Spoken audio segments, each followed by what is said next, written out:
Today, a group of Sacramento officials joined A's owner John Fisher to make the announcement on a gloomy day in West Sacramento. They were celebrating the future without paying any notice or homage to the past, to the city or the fans that championed the organization for nearly 6 decades. Now, nobody's been on top of this A's situation more than our own Casey Pratt, who was at today's announcement, and Casey is joining us live now. It seems fitting, Casey, this took place on a gloomy day with John Fisher taking off without taking any questions. It is so on brand for this organization. Yeah, Larry, fitting that his sun sets on the future of baseball in Oakland. There are thunderclouds ahead, lightning, side rays, rain, and wind. It has been an interesting day out here. And yes, John Fisher took off before answering any questions when the press conference ended. What we got out here was a hastily thrown together press conference. They scheduled this when they knew the A's were on the road, so people couldn't answer questions in the Bay Area. And they also gave the release just 2 hours before the event, which made it extremely hard for Bay Area media to get here. And the weather sort of made them pay. I'm just so excited I can hardly contain myself. And so began the A's tenure in Sacramento. Well, actually, the negotiations were not that intense. John and I are friends, and so they will be here for 3 years, and then they have an option on another year. Whether they be athletics players or Aaron Judge and others launch home runs out of this very intimate, the most intimate ballpark in all of Major League Baseball for the next 3 years. This is the city of the future.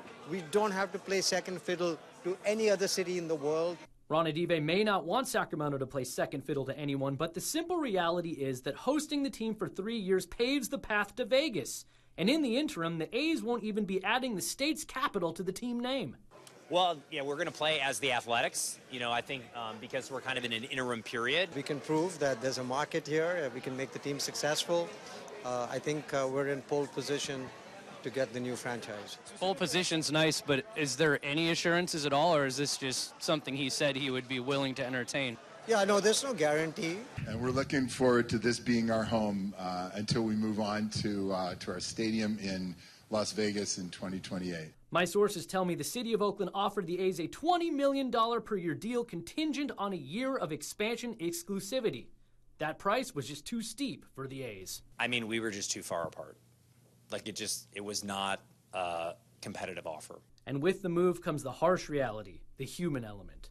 Oakland fans lose their team, and many A's employees will lose their jobs. That is an unfortunate part of the situation, and one that we take very seriously, and we want to treat people appropriately and in the right way. Now, as the cold winds whip through here, Larry, you really get a feeling of how frigid everything is between the A's and their employees. It really is a somber day. A's fans lose their team, but it's the team employees that will likely be replaced by Kings and River Cats front office members that really end up losing in this whole situation. Yeah, it's certainly lose-lose for everybody on the Oakland side of this. You talked to Vivek Ranadive. He's obviously helping out his billionaire buddy, John Fisher. But it's clear he has bigger plans than just hosting a team for a few years. They want their own team.